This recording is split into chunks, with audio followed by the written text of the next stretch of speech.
Assalamu alaikum and welcome back to a brand new episode of Podcast with अला। आज की जो हमारी गेस्ट हैं उनका नाम है किंज़ा। किंज़ा जो हैं वो पैदा हुई हैं अमेरिका में, वहीं पे पली बड़ी हैं, लेकिन इनके पेरेंट्स का ताल्लुक़ जो है वो पाकिस्तान से है। किंज़ा जो हैं वो एक हिजाबी कंटेंट क्रिएटर हैं और अक्सर पाकिस्तान के डिफरेंट एरियाज़ को कवर करके बताती हैं। किंज़ा से आज हम बात करेंगे कि सोशल मीडिया के डिसएडवांटेजेस और एडवांटेजेस क्या हैं, और बीइंग अ हिजाबी कंटेंट क्रिएटर इनको क्या क्या चीज़ें फ़ेस करनी पड़ती हैं। आइए आपकी मुलाकात करवाते हैं किंज़ा से। अस्सलाम वालेकुम किंज़ा। अस्सलाम वालेकुम। वाह, अल्हम्दुलिल्लाह। आप कैसी हैं? अल्हम्दुलिल्लाह। Thank you for coming. No of course. अच्छा किंज़ा, मुझे बताएं आपकी जो सोशल मीडिया की जर्नी है ये कब स्टार्ट हुई? मेरी सोशल मीडिया की जर्नी जो है स्टार्ट हुई थी तकरीबन 2015 में। ओके। मैं उस वक्त जो हूँ पाकिस्तान से पढ़कर वापस आई थी अमेरिका। अच्छा। तो नया नया फ़ोन मिला था और काफ़ी ज़्यादा जो है सोशल मीडिया की एप्स उस वक्त चलने शुरू हो गई थी, लाइक स्नैपचैट एंड इंस्टाग्राम। तो सब ने बोला कि तुम भी आओ, अकाउंट्स बनाओ, हमें ऐड करो। पर उससे पहले तो सिर्फ फेसबुक था, हाँ, और फेसबुक पे मेरा इतना ज़्यादा मैं इस्तेमाल ही नहीं करती। इंस्टा पे आ गया था जल्दी। जी, इंस्टाग्राम मेरे ख़्याल से 2012 15, हाँ 12-15 इस तरीके से आ गया था। आ गया था। उस वक़्त मैंने पर्सनल अकाउंट बनाया था। हम्म। फिर जो है कंटेंट क्रिएटर्स का वक़्त उस वक़्त तो नहीं था, लेकिन ये था कि लोग फ़ेमस हो रहे थे फिर भी इंस्टाग्राम पर, by making like small funny videos like vines, stuff like that. तो वैसे एक बात है, ये आप पैदा वहाँ पे हुई लेकिन आपकी उर्दू बहुत अच्छी है। कि यहाँ के लोगों की जो है ना इंग्लिश ज़्यादा अच्छी है, आपकी उर्दू बहुत अच्छी है। अच्छा, तो फिर इसके साथ साथ आपको जो हॉल ऑफ फेम है वो आपकी कौन सी वीडियो ऐसी वायरल हुई थी जो कि मेरी वीडियो वायरल हुई थी, मुझे मंथ एग्जैक्टली नहीं याद, लेकिन साल मुझे याद है, 2021 की बात है। अच्छा। मैं उस वक्त भी इंस्टाग्राम पे यूज़ करती थी, और उस वक्त भी जो है मेरा काफ़ी बड़ा प्लेटफॉर्म था। इतने ज़्यादा फॉलोअर्स नहीं थे जो माशाल्लाह अल्हम्दुलिल्लाह अब हैं, अभी कितने? लेकिन अब मेरे हो गए 37.45 इस तरह के कुछ। 1000 ना? जी 37.4 थाउजेंड इंस्टाग्राम पर, और अल्हम्दुलिल्लाह से टिकटॉक पे भी जो है ओवर 100K हैं। तो पाकिस्तान के कौन कौन से एरियाज़ को कवर किया? मतलब एक होता है ना ख़ास, एक ऐसा एरिया मैंने देखा है उसने फ़ौरन हाइप पकड़ ली बहुत ज़्यादा। ऑब्वियसली हमारा शहर कराची। अच्छा, कराची। जी। क्या बनाई थी, क्या थी वो वीडियो? तो वो वीडियो ऐसी थी ना कि उस वक्त कोई ट्रेंडिंग सा साउंड चल रहा था जिसपे आप कुछ बोलते हो और फिर बहुत हाई किस्म का इंस्ट्रूमेंटल म्यूज़िक आता था कि वाह आपने ऐसी क्या बात की। तो उस पे मैंने वीडियो ये बनाई थी कि लोगों को लगता है कि उर्दू जो है वो बहुत ही ज़्यादा मीठी ज़ुबान है, और अमेरिका में जो है लोग कहते हैं कि आप उर्दू में ना किसी किसी से भी ना बुरे तरीके से बात नहीं कर सकते, क्योंकि वो इतनी तमीज़दार ज़ुबान है। तो मैंने बोला कि भाई आप कभी किसी कराची वाले से मिले हो, वो ऐसे ही अबे वो बोलेगा ना तो आप भागना शुरू कर जाओगे, पता चल जाएगा कि तमीज़ कहाँ ख़त्म हो जाती है उर्दू में। अच्छा, वो कराची। तो वो वहाँ पे जो है सब कराची वाले आ गए कि वाह यार किसी ने कराची के ऊपर और हमारे बारे में कोई वीडियो डाली।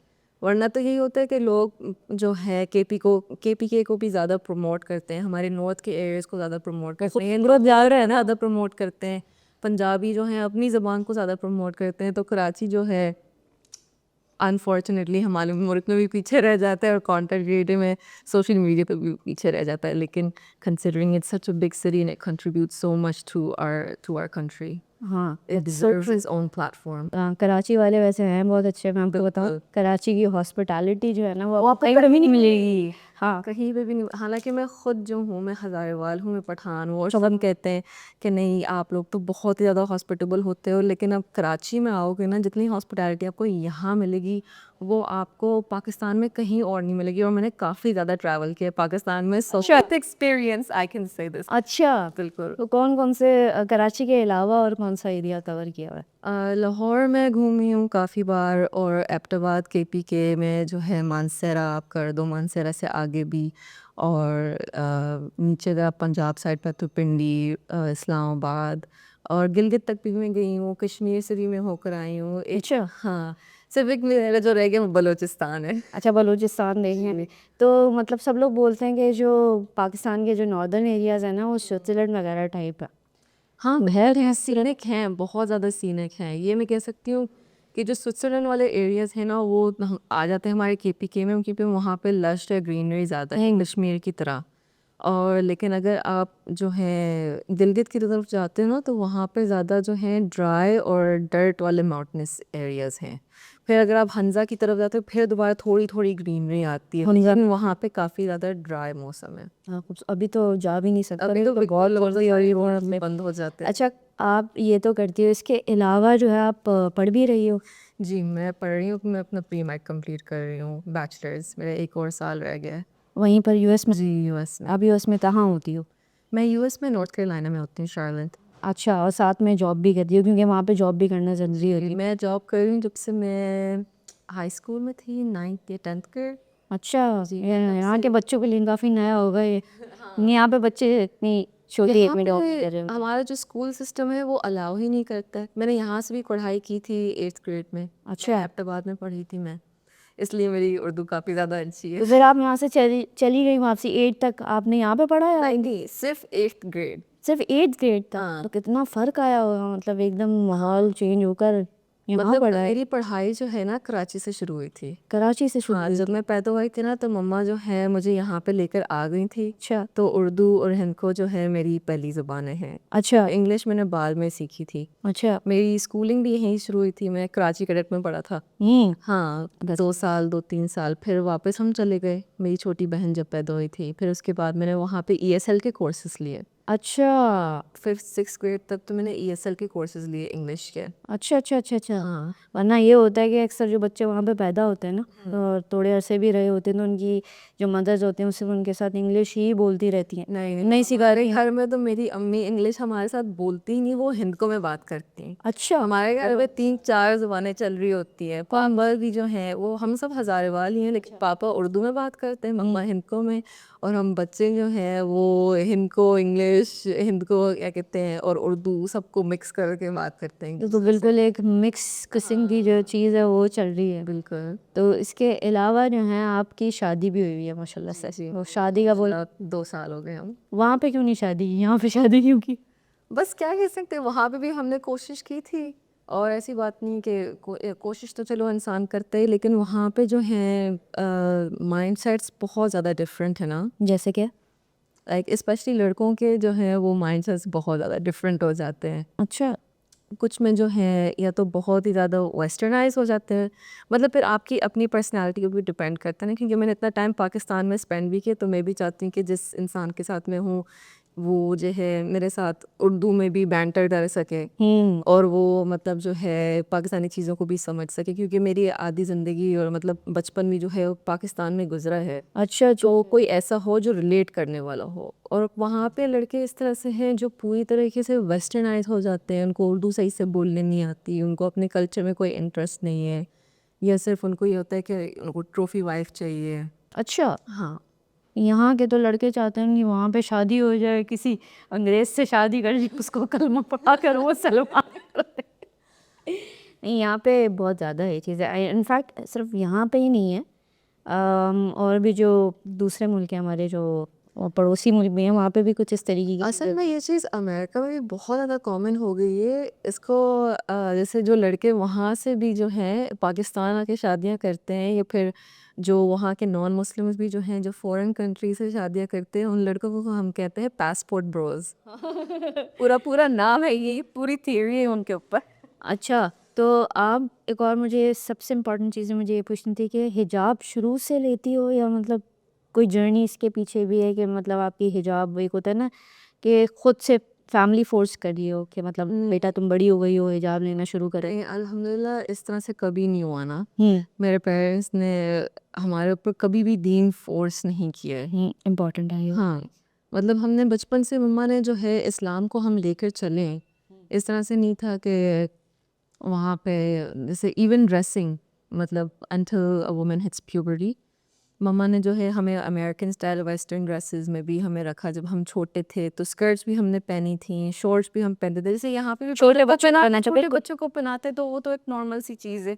लेकिन जैसे जैसे बालिग होते गए तो मम्मा ने फिर उन चीज़ों से मना कर दिया कि अब ये चीज़ नहीं पहननी है, ये चीज़ हम आपकी एज के लिहाज से और हमारे इस्लाम के लिहाज से अब आपने ये नहीं पहननी है। अच्छा, वंडरफुल। तो पहले तो हमें वियर्ड लगता था कि हम तो इतने, ये नॉर्मल सी चीज़ थी बीच पे भी जब हम बच्चे थे, छोटे थे तो बिकिनीज़ भी पहनते थे। लेकिन फिर जैसे-जैसे बड़े होते गए तो फिर हमने वो चीज़ें सारी छोड़ दी ना। हाँ। काफ़ी मर्तबा तो ऐसा था जब छोटे थे तो हम पूछते थे कि मम्मा क्यों नहीं पहन सकते? लड़ते थे कि मतलब हम यहाँ हमें गर्म नहीं लग रही है हाँ, हाँ। या फिर हमें अजीब लग रहा है कि मैं क्यों समर में पैंट पहनूँ जब बाकी सब ने शॉर्ट्स पहने हुए हैं। तो मम्मा जो है अपने तरीके से समझाती थी लेकिन कितना किस हद तक समझा देंगी हमें उस एज में। लेकिन फिर आहिस्ता-आहिस्ता हमें खुद समझ आने शुरू हुआ कि मतलब ये चीज़ क्यों सही नहीं है। जैसे-जैसे आप मिडल स्कूल में जाते हो तो सारी चीज़ें जो हैं आपके सामने खुल जाती हैं, सरेआम हो जाती हैं कि लोग क्या कर रहे हैं या बच्चे क्या कर रहे हैं।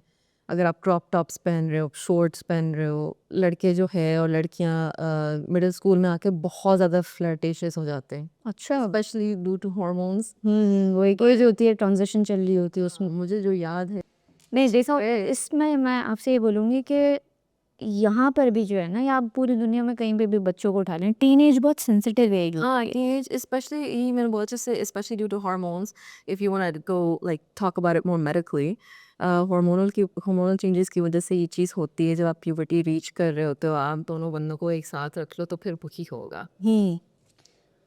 अच्छा मुझे ये भी बताओ कि हिजाब फिर आपने किस एज में लिया? कौन-सी हिजाब मैंने लिया था जब मैं पाकिस्तान आती थी तो मैं अबाया हिजाब करके ही निकलती थी और मुझे तो निकाब करने का भी शौक था। अच्छा, तो मैं 10-11 साल की थी क्योंकि मेरी हाइट काफ़ी ज़्यादा थी ना 10-11 साल अभी भी की है? बच्ची से। अच्छी है आपकी अब हाइट। तो मेरी हाइट जो है अब तो अलहमदुलिल्लाह मैं 25 की हो गई हूँ, तो अब मैं छोटी बच्ची लगती। किसी को यकीन ही नहीं होता कि मैं 25 की हूँ, सब बोलते हैं कि नहीं यू लुक लाइक यू 18 अच्छा। और 19 तो मैं बोलती हूँ नहीं भाई मैं बहुत क्रॉस करती थे? तो जब सोशल मीडिया जॉइन किया था तो तब भी आप हिजाब में रहती थी या जब से मैंने सोशल मीडिया ज्वाइन किया मैं तब से हिजाब ही लिया हुआ है। मैंने आज तक कभी भी बगैर हिजाब की कोई वीडियो ना कोई पोस्ट कुछ भी ऐसा नहीं डाला है। पब्लिक अकाउंट है ना आपका? हाँ, मेरा पब्लिक अकाउंट जब पब्लिक नहीं भी था जब पर्सनल था क्योंकि मैं 2013 या 14 से कर रही हूँ हिजाब। अच्छा तो पब्लिक अकाउंट जब आपने कहा कि भाई अपने घर में बताया होगा क्योंकि फैमिली की सपोर्ट के बगैर नहीं आते आप सामने। मैंने नहीं बताया। नहीं बताया? नहीं क्यों? बस मुझे लगा ही नहीं कि ये चीज़ मुझे बतानी चाहिए क्योंकि मुझे नहीं क्योंकि ये तो पता था कि मेरा इंस्टाग्राम का अकाउंट बना हुआ है हाँ। और उस पे पहले मैं फेसलेस पोस्ट डालती थी। अच्छा फिर तो मतलब फेस तो था ही नहीं तो मुझे नहीं लगा कि भाई मैं ऐसा कुछ कर रही हूँ। मैं पहले सिंगिंग की कवर्स डालती थी अच्छा और मैं शायरी लिखती थी। शायरी लिखती थी? ये मुझे कोई नई चीज़ पता लग रही है कि एक लड़की जो वहाँ पे रही है उसको शायरी से लगा हुआ है। उर्दू में ना उर्दू में पता नहीं बस यहाँ पे जब मैं उर्दू पढ़ने आई थी 8th ग्रेड में जब मैंने एबटाबाद में पढ़ाई की थी तो बस मुझे उर्दू इतनी अच्छी लगी और मैं शायरी जब पढ़ती थी तो उसकी अलग ही लाइक इंग्लिश पोइट्री के तरह नहीं थी ना। मैं जब सऊदीया से पाकिस्तान आई थी ना तो मुझे उर्दू बहुत मुश्किल लगती थी तो हम लोग मुझे उर्दू ज़्यादा मुश्किल सीखी है यहाँ पे आके। अगर मैं आपको बताऊं कि मेरे उर्दू का किस्सा किस तरीके से शुरू हुआ ना आप खुद हैरान रह जाएंगी किस किस तरीके से मैं एम्बेरसमेंट से भी गुजरी हूँ स्कूल में। अच्छा हाँ तो रीडिंग में इश्यूज होते होंगे ना ऑब्वियसली एक बच्चा जो बाहर से आया उसको नहीं है आते थे। बता देती हूँ my first day of school in 8th grade इन एबटाबाद मैं आई और किसी को भी नहीं पता था कि मैं अमेरिका से हूँ। अच्छा अच्छी बात है आपने नहीं बताया। और वैसे भी हमारा यही होता है कि जो भी बंदा अमेरिका से आ रहा है तो हम एक दूसरे को बोलते हैं किसी को नहीं बताया कि तुम यहाँ से हो, बता दो कि तुम यहाँ से हो लेकिन ये नहीं बोलना। अभी मेरे बिल्कुल आने से पहले भी सब मेरे पापा बोले थे कि जब भी कहीं जाओ ये नहीं बोलना कि अमेरिका से हो, बोलो मैं कराची से हूँ या एबटाबाद से हूँ। अच्छा लोग स्कैम नहीं करते हैं या आपको पता है पीछे भी लग जाते हैं। इस तरह से भी मेरे साथ कि काफ़ी बार हुआ अगर मैंने एयरपोर्ट पे ही पासपोर्ट दिखाया तो मुझे फिर बार बार बाद में कॉल्स आने शुरू हो जाती थी कि हमें भी जो है बताएं वीज़ा कैसे मिलेगा। अच्छा हाँ ये चीज़ें हो चुकी हैं मेरे साथ। लेकिन वो किस्सा सुनाती हूँ कि जिस दिन मेरा फर्स्ट डे ऑफ स्कूल था 8th ग्रेड का यहाँ पे एबटाबाद में तो मैं गई और इस्लामियात का लेक्चर स्टार्ट होने वाला था। तो मतलब कुरान तो हमें पढ़ना आता है अरबी आती है कुरान पढ़ना आता है वो तो बचपन से जैसे मम्मा ने मदरसे में भी डाला था तो वो सब कुछ आता था। लेकिन फिर इस्लामियात की क्लास में आपको पता था कि आपने तर्जुमा की जो है वो उर्दू में पढ़ना है। हाँ तो मैंने अपनी इस्लामियात को टीचर को जो है ना साइड पे खड़ा करके कहा कि देखिए मुझे उर्दू नहीं पढ़ने आती। वो टीचर को तो शौक लगा होगा। टीचर को तो शौक लगा मैंने बोला मुझे नहीं आती मैं आपको सूरत सारी पढ़ के मैं पूरा कुरान आपको पढ़ के सुना दूंगी बिल्कुल तजवीद के साथ लेकिन प्लीज़ मुझे ये नहीं कहना कि मैं तर्जुमा सुनाऊँ, क्योंकि वो हर बच्ची को एक-एक खड़ा करके वो बोलती थी कि आप ये आयत पढ़ो फिर इसका नेक्स्ट तर्जुमा सुनाओ ना। तो मैंने तो उनको अपनी तरफ से बता दिया कि मुझे एम्बैरेसमेंट ना हो, प्लीज़ मुझे ना नहीं बोलना, मैं उर्दू पढ़ने के लिए, सीखने के लिए ही आई हूँ। ये भी नहीं पता था कि मुझे क्यों नहीं आती, बस मैंने नहीं बताया, मुझे बताया गया था कि आपने बताना नहीं है कि आप कहाँ से, तो फिर शायद वो एक वो चीज़ थी माइंड में, नहीं है घर से हाँ। बनाऊँ। तो उन्होंने मुझे खड़ा किया, मैंने जो है 2-3 आयतें मैंने सुनाई और फिर उसके बाद वो कहती है तर्जुमा पढ़ो। अब मैं वहाँ पे खड़ी हुई हूँ, अब गर्ल्स स्कूल था ना, तो सारी लड़कियाँ जो है क्लास की मुझे खड़े होके देख रही हूँ, मैं यहाँ पे डन्नी की तरह खड़ी हुई हूँ और मेरे जो है दिल अंदर से इतना कँप-कँपा रहा है कि मैं क्या करूँ, मैं नहीं पढ़ सकती ये। तो मैंने फ़ौरन बोल दिया, मैंने बोला आपको मैंने बताया था मैं नहीं पढ़ सकती। उन्होंने बोला तुमने अरबी पढ़ी, तुम्हें उर्दू कैसे नहीं आती? मैंने बोला मैंने नहीं पढ़ी, मैंने आज तक उर्दू जो है मुझे पता ही नहीं है क्या लिखा हुआ है। हालाँकि ओवर द समर मैंने सीखने की कोशिश की थी, जब ये हुआ था कि शायद मैं यहाँ पे स्टे करूँ, क्योंकि उस वक़्त मेरे पेरेंट्स और मेरे बहन-भाई जो हैं वापस अमेरिका जा रहे थे। मैंने खुद ये फ़ैसला लिया था कि नहीं, मैं यहाँ पे रहूँगी 1-2 साल और पढ़ूँगी यहाँ पे, सीखूँगी। अच्छा, हाँ, उस एज में मैं उस वक़्त 12 ईयर्स येस की थी। अच्छा, बहुत अच्छी चीज़ है कि एटलीस्ट मैं अपनी कंट्री में रुक के अपनी जो लैंग्वेज है उसको तो तो सर सोचिए कोई इतनी छोटी साल की जो है बच्ची इतना बड़ा फ़ैसला ले कि अपने माँ-बाप से, अपने घर वालों से, अपनी लाइफ़स्टाइल से दूर रह के उसने ये फ़ैसला किया कि नहीं, मुझे ये चीज़ करनी है, मुझे इस चीज़ में इंटरेस्ट है तो मैं करूँगी। तो अपने कंट्री से प्यार भी है ये। हाँ, तो मुझे था कि मुझे अपने कल्चर में इम्बर्स होना है वापस, मुझे ये चीज़ सीखनी है, तो फिर मैंने वो फ़ैसला लिया। लेकिन उस वक़्त जो मुझे शर्मिंदगी और उसके बाद जो सारी मुझे ताने सुनने पड़े सारी लड़कियों से, ये कैसी है, 8th ग्रेड में आ गई है, इसको सब कुछ आता है लेकिन इसको उर्दू नहीं आती। नहीं, ये ऑब्वियसली आई नो। वो चीज़ बहुत बाद में खुली, जो है like may be 7-8 months later school में सबको पता चला कि ये अमेरिका से आई है, इसलिए इसको नहीं आता था। लेकिन क्या कहते हैं, फिर इसी तरह से जो है मेरी इंग्लिश की टीचर थी, अब मुझे लगा कि भाई इंग्लिश का सब्जेक्ट है, मैं तो इसमें बेस्ट होंगी। वो मैंने पढ़ा, अब वो कह रहे कि ये इंग्लिश का जो सेंटेंस है इसको आप उर्दू में कन्वर्ट करें। फिर से हुई, तो उर्दू और इंग्लिश में मेरे बहुत कम मार्क्स आते थे क्योंकि मैं इसमें मार खा जाती थी। लेकिन फिर मैं उस चीज़ पे मैंने इतना ज़्यादा स्टडी किया ना, इतना ज़्यादा स्टडी किया कि मैं टॉप 10 में आ गई। अच्छा, हाँ। मेहनत तो कहीं न कहीं रंग लाती है, हाँ। नहीं, दैट्स वेरी नाइस। अच्छा, मैं ये पूछना चाहती हूँ आपसे कि आपने जब अपनी सोशल मीडिया की पूरी जर्नी स्टार्ट करी, फिर आप हिजाब में आई पब्लिकली, तो फिर आपके फैमिली में ऑब्वियसली कहीं न कहीं जाके तो पता चल ही जाता है क्योंकि हर एक के हाथ में गैजेट्स होते नहीं, हैं। बिल्कुल।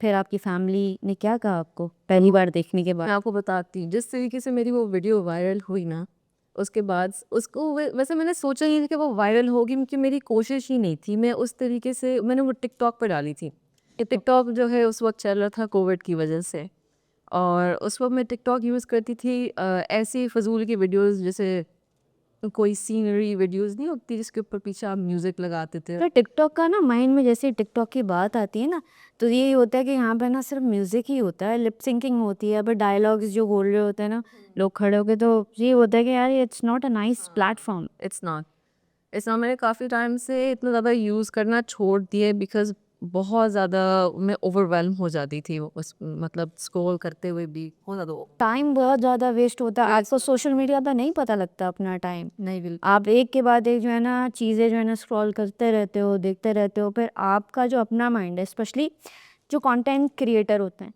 उनके माइंड में हर वक्त ये चीज़ रहती है कि मुझे ये ना ये पोस्ट करना है, कितने व्यूज़ आ गए, कितने लाइक्स आ रहे हैं। मुझे एक्स मैं बता देती हूँ, आई विल बी ऑनेस्ट, मेरा है कि मुझे पता है कि मैंने इस टाइम पे पोस्ट करना है। अच्छा, हाँ, मतलब मेरा है, और अगर उस टाइम पे मैंने पोस्ट नहीं किया तो मुझे कोई मसला नहीं है, मैं उतना ज़्यादा मैं हेक्टिक नहीं हो जाती हूँ अपने ऊपर, या वो चीज़ मैं अपने सर पे नहीं लेती।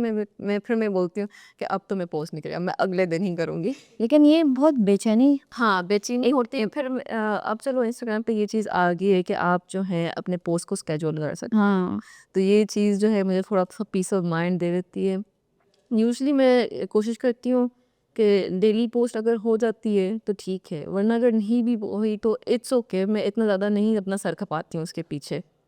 मुझे भी अपना पीस ऑफ माइंड चाहिए, अपनी सैनिटी चाहिए। ये तो सोशल मीडिया पे पीस ऑफ माइंड नहीं मिलता।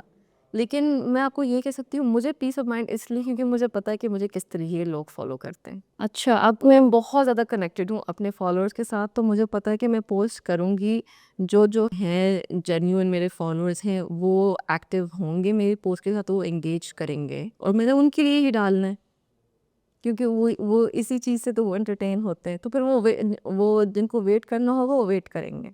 अच्छा, नेगेटिव कमेंट्स आते हैं लोगों के? बहुत ज़्यादा, आप मेरी हर वीडियो पे देखिए, हर वीडियो पे ऐसी कोई वीडियो है ही नहीं जिस पे नेगेटिव कमेंट्स ना हो। अच्छा, ज़्यादा कहाँ आते हैं? टिकटॉक पे भी आप वीडियोज़ डालती हैं ना? दोनों दोनों जगह पे आते हैं।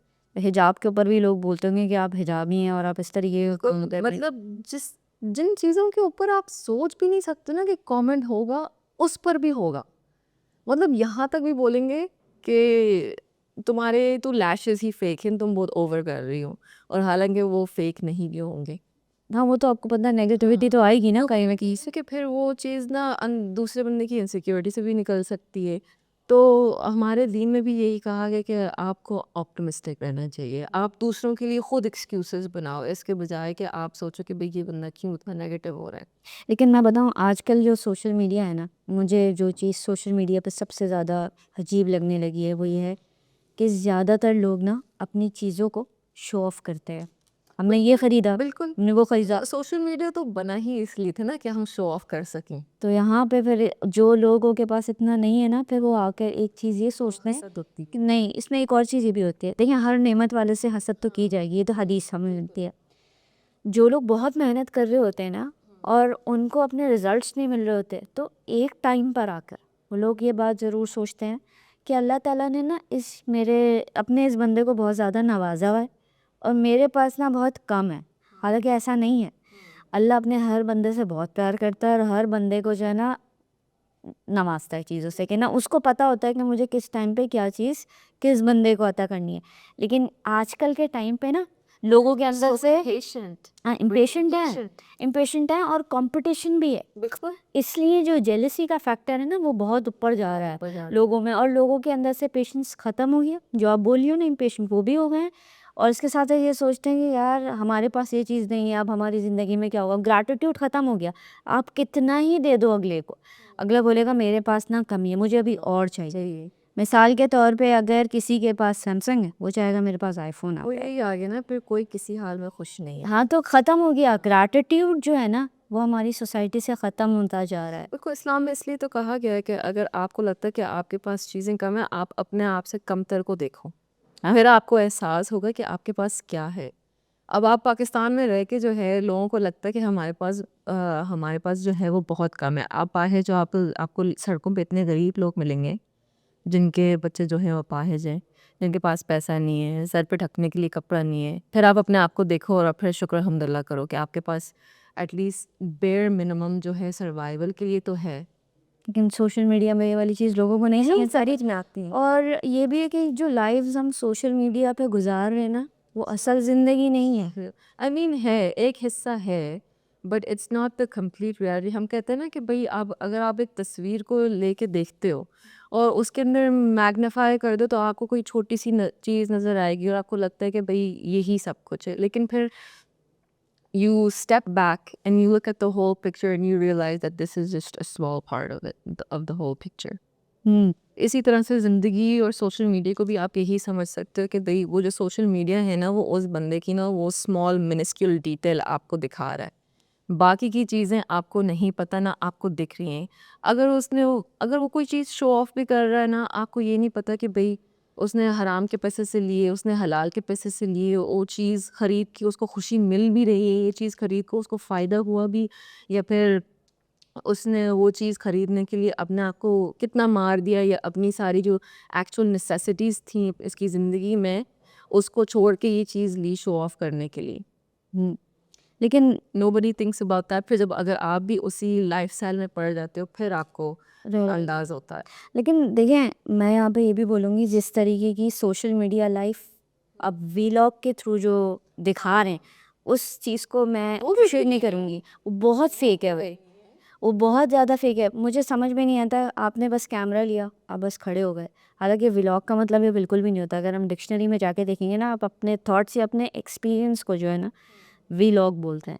लेकिन जिस तरीके से हमें चीज़ें देखने को मिलती हैं ना, वो ये है कि भाई आप अपनी फैमिली को दिखा रहे हो, आपने क्या क्या चीज़ें ख़रीदी हैं वो दिखा रहे हो। बिल्कुल। तो ये वाली चीज़ जो है ना अप्रिशिएट नहीं कर रहे हो। बहुत सारे समझदार लोग ऐसे हैं जो ये चीज़ें नहीं देखना चाहते।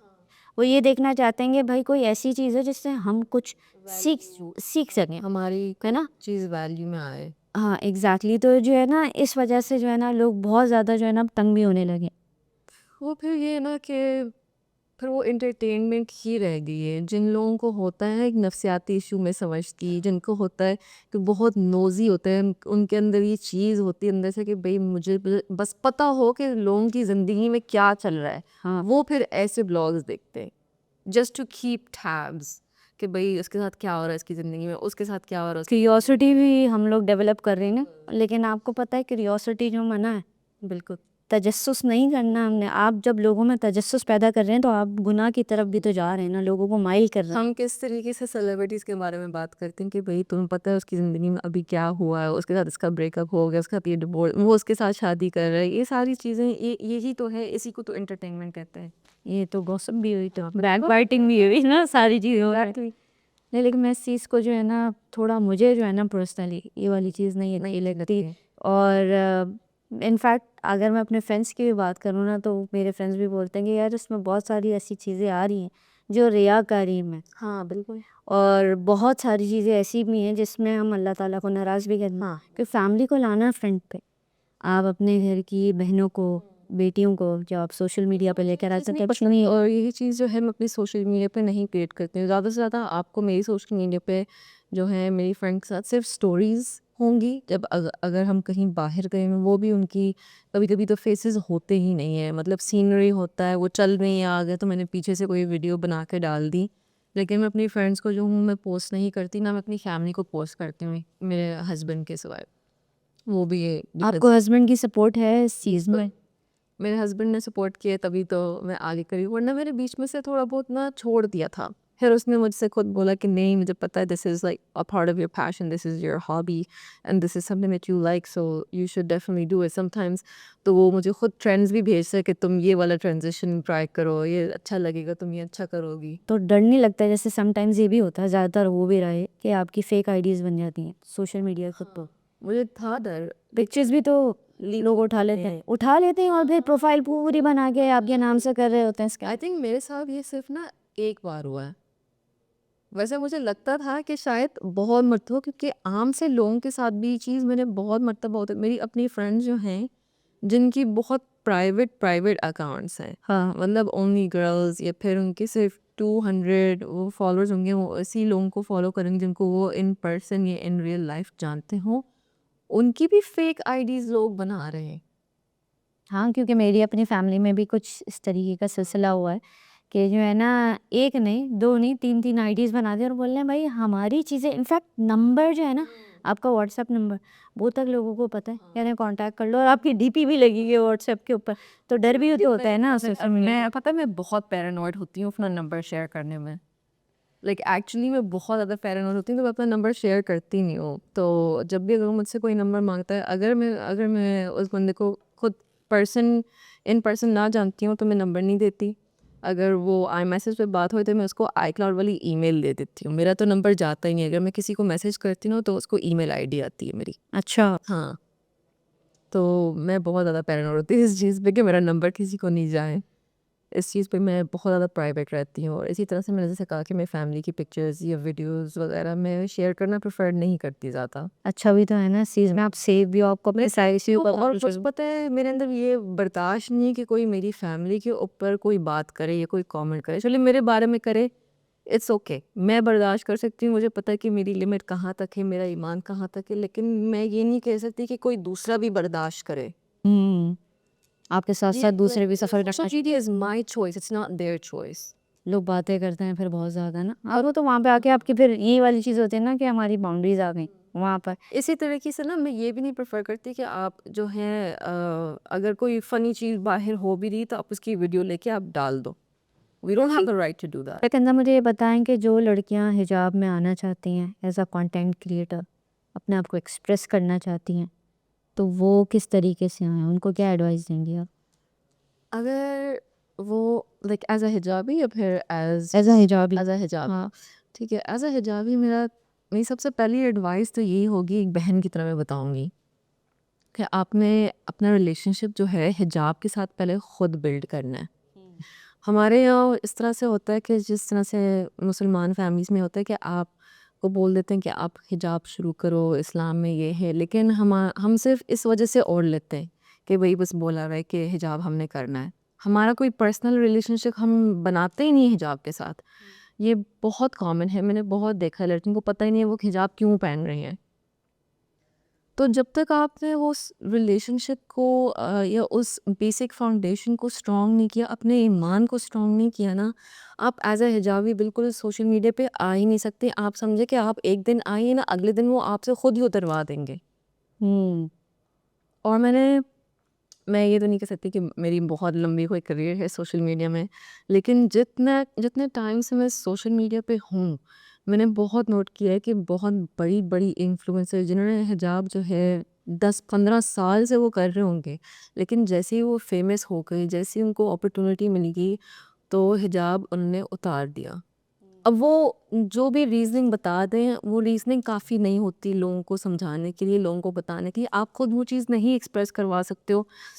And sometimes we feel shameful. Sometimes we're embarrassed to actually acknowledge or take responsibility that we want to take it off simply because taking it off is giving us more opportunities. And that's just a simple fact, unfortunately. लेकिन यही होगा कि आपने सबसे पहले अपना ईमान जो है अपने हिजाब के साथ और खुदा के साथ पहले स्ट्रॉन्ग करें। आपको खुद पता होना चाहिए कि आपने हिजाब क्यों पहना हुआ है। ताकि आपको खुद अपने आप को पहले एजुकेट करना है। जब तक आपने अपने आप को एजुकेट नहीं किया ना, तो लोग आपको बातें सुना सुना के जो हैं अपने सारे काम निकलवा लेंगे। आप जो हैं आपकी अगर आपको लगता भी है कि आप बहुत इंडिपेंडेंट हो, आप बहुत स्ट्रांग हो, वो आपको इतना डीमोटिवेट कर देंगे कि आपको आपको लगेगा कि नहीं, शायद मैं ही गलत हूँ। बिल्कुल, आपको लगेगा कि मैं ही गलत हूँ, मैं गलत काम कर रही हूँ और इससे बेहतर है कि मैं हिजाब ना ही करूँ। क्योंकि अगर मैं नहीं करूँगी तो एटलीस्ट लोग मुझे ये तो पिन पॉइंट नहीं करेंगे कि भाई तुमने हिजाब किसके लिए पहना हुआ है या फिर ये किस तरीके का हिजाब है। भाई मुझे पता है कि मैंने किसके लिए पहना हुआ है, मुझे पता है कि मैंने पहन के रखना है, मुझे पता है कि भाई अगर मैंने सही से नहीं भी पहना हुआ लेकिन मैं क्यों पहन रही हूँ, तो आपके अंदर से ना वो गिल्ट वाली चीज़ ख़त्म हो जाएगी। बिल्कुल। सोशल मीडिया पे गिल्ट ट्रिप बहुत है, इमोशनल ब्लैकमेलिंग बहुत ज़्यादा है और दावा देने वाले भी बहुत हैं, लेकिन कोई भी आपका पर्सनल हमदर्द नहीं है। जितने भी लड़कियां भी या लड़के भी आके कमेंट कर लेना, उनको आपसे कोई गर्ज नहीं है और कभी होगा भी नहीं। वो जितने भी हदीसें लिख लें, वो जितनी भी आपको वो एडवाइस दे दें, वो फिर भी आपको उस तरीके से गाइड नहीं कर पाएंगे। तो सबसे पहले आपने वो बेसिक फाउंडेशन क्रिएट करना है। फिर उसके बाद अगर आप एक्सप्रेस भी करते हो, आपने अपनी लिमिट और बाउंड्रीज़ के साथ एक्सप्रेस करना है। चलो जी, वेरी नाइस। बहुत अच्छा लगा मुझे आपसे बात करके। एंड में आप जितने भी लोग आपको देखें उनसे कुछ कहना चाहेंगी? हाँ, मैं यही कहना चाहूँगी कि देखिए सोशल मीडिया कंटेंट क्रिएटर्स जो हैं, we are not just a picture और अ वीडियो। हम भी पीछे जो हैं we are real human, we have real lives. हम चलो बेशक पूरी पूरी उस तरीके से नहीं दिखाते, या अगर दिखाते भी हैं, होंगे कुछ लोग, I can not completely sit here and assume that, but treat everyone with dignity. You know, no one gets on a social media platform अपने आप को इतना खुला नहीं करके बैठता ये देखने के लिए कि भाई लोग आके मुझ पे हेट कमेंट्स डालें या फिर कोई डेथ थ्रेट्स दें या हरास करें। ये इंसानियत के नाते जो है, आपको अगर एंटरटेनमेंट मिल भी रही है, आप उसको एंजॉय करें। अगर आपको वो चीज़ नहीं अच्छी लगी तो आप सिंपली स्क्रॉल करें। एंड में मेरा मैसेज आप सबको यही होगा, जितने भी लड़के लड़कियां हैं, कि आप लोग जो भी अपनी पिक्चर्स या वीडियोस सोशल मीडिया पे अपलोड करते हैं, प्लीज़ बी वेरी केयरफुल, क्योंकि इट्स नॉट सेफ़। और स्पेशली जो एआई का टाइम चल रहा है, इसमें आपको नहीं पता चलेगा कि आपकी वीडियोस या पिक्चर्स को किस तरीके से जनरेट करके आगे फॉरवर्ड कर दिया जाए। This is your host Ala signing off. Until next time, फ़िया अमान।